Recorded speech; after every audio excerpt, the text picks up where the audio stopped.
नमस्कार, जयतु भारतः GST and other laws discussion and analysis के आज के अंक में आपका स्वागत है।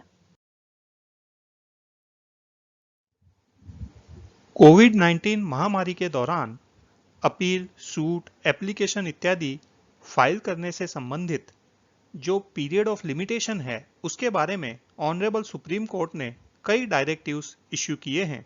उसी के बारे में आज के अंक में जानकारी दे रहे हैं।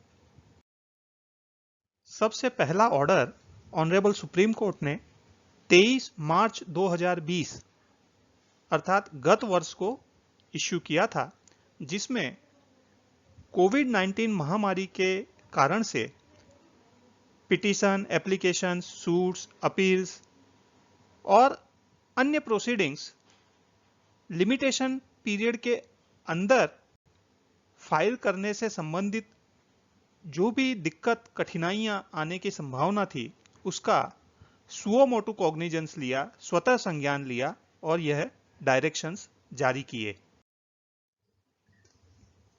इन डायरेक्शंस के अनुसार इन सभी प्रोसीडिंग्स में चाहे जनरल लॉ के अंतर्गत या किसी स्पेशल लॉ के अंतर्गत जो भी लिमिटेशन पीरियड प्रिस्क्राइब किया गया हो, चाहे वह कॉन्डोनेबल हो या अन्यथा, और यह लिमिटेशन पीरियड यदि 15 मार्च 2020 के बाद समाप्त होने वाला हो तो उसे आगे बढ़ा दिया गया ऑनरेबल सुप्रीम कोर्ट के अगले ऑर्डर तक। अर्थात जहां पर भी लिमिटेशन पीरियड 15 मार्च 2020 के बाद समाप्त होने वाला था, उस पीरियड को, उस लिमिटेशन पीरियड को आगे बढ़ा दिया गया। ऑनरेबल सुप्रीम कोर्ट ने यह डायरेक्टिव्स संविधान के आर्टिकल 142 और आर्टिकल 141 के अंतर्गत दिए। आर्टिकल 141 के अंतर्गत ऑनरेबल सुप्रीम कोर्ट के द्वारा जो भी आदेश पारित किए जाते हैं वह देश के अन्य सभी कोर्ट्स और ट्राइब्यूनल्स के ऊपर लागू होते हैं, उनके लिए बंधनकर्ता होते हैं। और आर्टिकल 142 के अंतर्गत honourable supreme court complete justice देने के लिए जो भी उचित समझे वह ऑर्डर इश्यू कर सकती है। तो इस प्रकार से जो कोविड-19 पेंडेमिक की परिस्थितियां थी, उसमें केवल लिमिटेशंस पीरियड के कारण से कोई भी व्यक्ति, संस्था अपना यदि केस फाइल नहीं कर सकती है, अपील फाइल नहीं कर सकती है, तो उसे जस्टिस से वंचित न किया जा सके, इसलिए ऑनरेबल सुप्रीम कोर्ट ने यह डायरेक्टिव्स इश्यू किए और यह भी डिक्लेयर कर दिया कि यह डायरेक्टिव्स सभी कोर्ट्स, ट्राइब्यूनल्स और अथॉरिटीज पर लागू होंगे। उसके बाद ऑनरेबल सुप्रीम कोर्ट के संज्ञान में यह लाया गया कि क्या आर्बिट्रेशन एंड कॉन्सिलिएशन एक्ट 1996 और नेगोशिएबल इंस्ट्रूमेंट एक्ट 1881 के सेक्शन 138 के लिए भी यह जो लिमिटेशन पीरियड में एक्सटेंशन दिया गया है वह लागू होगा। तो ऑनरेबल सुप्रीम कोर्ट ने यह निर्देश दिया कि इन दोनों परिस्थितियों में भी जो लिमिटेशन पीरियड एक्सटेंड करने का ऑर्डर है वह लागू होगा। सेक्शन 138 नेगोशिएबल इंस्ट्रूमेंट एक्ट 1881 के अंतर्गत जब चेक डिसऑनर हो जाता है तो उसमें पहले नोटिस इश्यू करके उसके बाद में कोर्ट के अंदर क्रिमिनल प्रोसीडिंग्स फाइल की जा सकती है। इसके बाद 10 जुलाई 2020 के ऑर्डर में ऑनरेबल सुप्रीम कोर्ट ने कुछ और स्पष्टीकरण दिए। लर्नेड अटॉर्नी जनरल ने ऑनरेबल कोर्ट का ध्यान इस ओर आकृष्ट किया कि जो आर्बिट्रेशन एंड कॉन्सिलिएशन एक्ट 1996 है वह लिमिटेशन का पीरियड प्रिस्क्राइब नहीं करता है, लेकिन कुछ एक्ट्स करने के लिए, जैसे कि आर्बिट्रल अवार्ड देने के लिए समय सीमा निर्धारित करता है। ऑनरेबल सुप्रीम कोर्ट ने यह कहा कि वह समय सीमा भी उनके ऑर्डर से एक्सटेंड की जाती है। इसी प्रकार जो section 23 sub section 4 of the arbitration and conciliation act 1996 है, जिसमें 6 महीने की समयावधि दर्शाई गई है for completion of the statement of claim and defence उसको भी एक्सटेंड किया जाता है। इसी प्रकार से द कमर्शियल कोर्ट्स एक्ट 2015 के सेक्शन 12A के अंतर्गत compulsory pre litigation, mediation and settlement की जो प्रोसीजर करने की समयावधि दर्शाई गई है उसे भी एक्सटेंड किया जाता है। यह समयावधि लॉकडाउन समाप्त होने के बाद 45 दिन तक के लिए एक्सटेंड की गई थी। किसी भी प्रोसीडिंग्स के अंदर नोटिस सर्व करना, सम्मन सर्व करना और प्लीडिंग्स डॉक्यूमेंट्स का एक्सचेंज करना यह भी आवश्यक रिक्वायरमेंट होती है। कोविड-19 पेंडेमिक के दौरान यह सर्व करने के लिए पोस्ट ऑफिस जाना या कुरियर की ऑफिस जाना यह हितावह नहीं था। इस चीज को ध्यान में रखते हुए ऑनरेबल सुप्रीम कोर्ट ने यह डायरेक्शन दिया कि इस प्रकार की जो services of notice, summons, exchanges of pleadings documents है वह ईमेल, फैक्स या इंस्टेंट मैसेजिंग सर्विसेज जैसे कि व्हाट्सएप, टेलीग्राम, सिग्नल इत्यादि से भी एक्सचेंज किया जा सकता है। लेकिन जहां पर इंस्टेंट मैसेजिंग सर्विसेज से यह सर्व किया गया हो नोटिस, समन इत्यादि, उसे उसी दिन ईमेल से भी भेजना आवश्यक है। तो यह मुझे लगता है कि कोविड-19 आपदा के दौरान जो कुछ प्रयोग किए गए हैं वह शायद आने वाले समय में रेगुलर यूज में भी आ सकते हैं, क्योंकि अब नई टेक्नोलॉजी का उपयोग करना हमारे सभी लोगों के लिए आवश्यक है। ऑनरेबल सुप्रीम कोर्ट के ध्यान में यह भी लाया गया कि क्या जो चेक की वैलिडिटी पीरियड 3 महीने का होता है वह भी ऑनरेबल सुप्रीम कोर्ट के आदेश से एक्सटेंड माना जाएगा। ऑनरेबल सुप्रीम कोर्ट ने इस पर कहा कि जो चेक की वैलिडिटी पीरियड है वह किसी कानून के अंतर्गत निश्चित नहीं किया गया है, लेकिन बैंकिंग रेगुलेशन एक्ट 1949 के सेक्शन 35A की शक्तियों का प्रयोग करते हुए रिजर्व बैंक ऑफ इंडिया ने इसे निर्धारित किया है। और यह जो चेक की वैलिडिटी का पीरियड है उसी के आधार पर पूरा बैंकिंग सिस्टम्स और पूरी इकोनॉमी चल रही है, तो उसे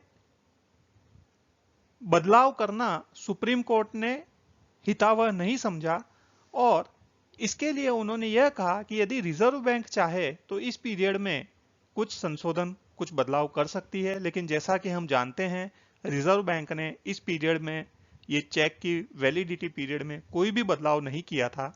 इसलिए इवन कोविड-19 पेंडेमिक का भी जो पीरियड था उसमें चेक की वैलिडिटी वह 3 महीने की ही मानी जाएगी।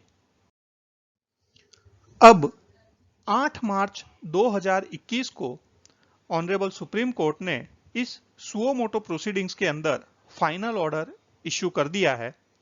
इसमें उन्होंने यह ऑब्जर्व किया है कि हालांकि यह कोविड-19 पेंडेमिक समाप्त तो नहीं हुआ है, लेकिन उसमें काफी परिस्थिति में सुधार हुआ है। जो पूरी कंट्री के अंदर, पूरे देश के अंदर लॉकडाउन लगा दिया गया था वह लिफ्ट कर लिया गया है। पूरा देश नॉर्मलसी की तरफ वापस जा रहा है। सभी कोर्ट्स और ट्राइब्यूनल या तो फिजिकल फॉर्म में या वर्चुअल मोड में फंक्शन कर रहे हैं। तो इसलिए जो 15 मार्च 2020 से समयावधि बढ़ाने का जो ऑर्डर था उसका पर्पस सर्व हो गया है और अब जो लिमिटेशन पीरियड में एक्सटेंशन किया गया था उसको अब समाप्त कर देना चाहिए। इसी से संबंधित कुछ डायरेक्टिव्स ऑनरेबल सुप्रीम कोर्ट ने जारी किए हैं। इन डायरेक्टिव्स में जो पहला डायरेक्टिव्स है वह यह है कि पीरियड ऑफ लिमिटेशन किसी भी शूट, अपील, एप्लीकेशन या प्रोसीडिंग्स के लिए कंप्यूट करना है, उसकी गणना करनी है, तो उसमें से 15 मार्च 2020 से लेकर 14 मार्च 2021 एग्जैक्ट 1 साल के पीरियड को एक्सक्लूड कर देना है और उसके बाद में वह लिमिटेशन पीरियड गिनना है। 15 मार्च 2020 को जो भी लिमिटेशन पीरियड अवेलेबल था वह अब 15 मार्च 2021 से आगे की साइड में उसको गिनना है। उदाहरण के रूप में यदि 15 मार्च 2020 को किसी के पास अभी 10 दिन का लिमिटेशन पीरियड और था, तो वह 15 मार्च 2020 से 10 दिन यानी 25 मार्च 2020 को समाप्त नहीं हो जाएगा, लेकिन उसमें से 15 मार्च 2020 से 15 मार्च 2021 का पीरियड एक्सक्लूड करके अब वह 25 मार्च 2021 को समाप्त होगा। दूसरा डायरेक्टिव यह है कि जहां पर कोई लिमिटेशन पीरियड 15 मार्च 2020 से 14 मार्च 2021 के बीच में समाप्त हो रहा था, तो एक्चुअल बैलेंस ऑफ पीरियड जितना भी बाकी रहा हो, लेकिन सभी को 90 दिन 15 मार्च 2021 से मिलेंगे। अर्थात जो मैंने एग्जाम्पल पिछले डायरेक्टिव्स के संदर्भ में दिया था, तो वहां 10 दिन का लिमिटेशन पीरियड बैलेंस में था और उस हिसाब से 15 मार्च से 10 दिन गिनना था, लेकिन यह सेकंड डायरेक्टिव्स के हिसाब से मिनिमम 90 दिन का तो लिमिटेशन पीरियड बैलेंस में बचेगा ही बचेगा। तो 15 मार्च से 90 दिन गिनेंगे तो लगभग 13-14 जून के आसपास की तिथि आएगी, तब तक का पीरियड लिमिटेशन का मिलेगा। यदि 15 मार्च 2020 को लिमिटेशन का पीरियड वह ज्यादा था, 90 दिन से यदि ज्यादा था, तो फिर ज्यादा पीरियड मिलेगा, लेकिन कम से कम 90 दिन का पीरियड तो मिलेगा ही मिलेगा। और थर्ड डायरेक्शन यह दिया था कि जो 15 मार्च 2020 से 14 मार्च 2021 तक का जो पीरियड एक्सक्लूड करना है, वह सेक्शन 23 सबसेक्शन 4 तथा section 29A of the arbitration and conciliation act 1996 में से भी एक्सक्लूड किया जाएगा, section 12A of the commercial courts act 2015 में से भी एक्सक्लूड किया जाएगा, और जो नेगोशिएबल इंस्ट्रूमेंट एक्ट 1881 है उसके सेक्शन 138 के प्रोविजोस B और C के लिए भी एक्सक्लूड किया जाएगा। इसके अलावा एनी अदर लॉस, अन्य कोई लॉस भी हैं जो लिमिटेशन पीरियड प्रिस्क्राइब करते हैं किसी भी प्रोसीडिंग्स को प्रारंभ करने के लिए, या जहां पर आउटर लिमिट प्रिस्क्राइब की गई है टर्मिनेशन ऑफ प्रोसीडिंग्स के लिए, वहां पर भी यह पीरियड एक्सक्लूड किया जाएगा।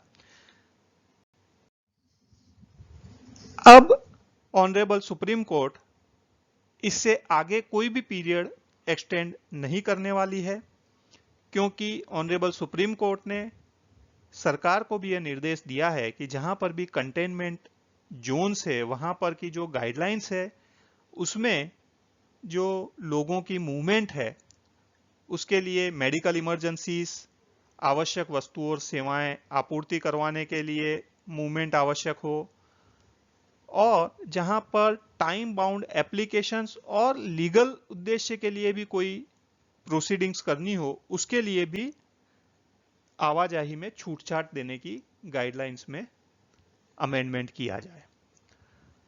इस प्रकार से यह जो ऑनरेबल सुप्रीम कोर्ट के डायरेक्शंस हैं, जो suo motu cognizance honourable supreme court ने लिया है, उसके हिसाब से 15 मार्च 2020 से 14 मार्च 2021 तक का पीरियड लिमिटेशन में से एक्सक्लूड करके अब यदि कोई भी प्रोसीडिंग्स, शूट, अपील फाइल करना आपका रह गया हो, तो इन डायरेक्टिव्स के हिसाब से आप आराम से, अभी भी समयावधि है आपके पास, आप ये प्रोसीडिंग्स इनिशिएट कर सकते हैं। विद इन टाइम लिमिट ही वह मानी जाएगी।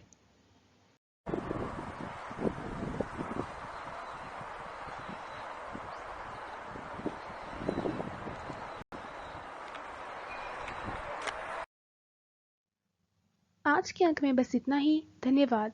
Please like, share and subscribe. आपको और किसी जीएस से रिलेटेड विषय पर जानकारी चाहिए विशेषतः, तो कमेंट्स में लिख सकते हैं। जय हिंद।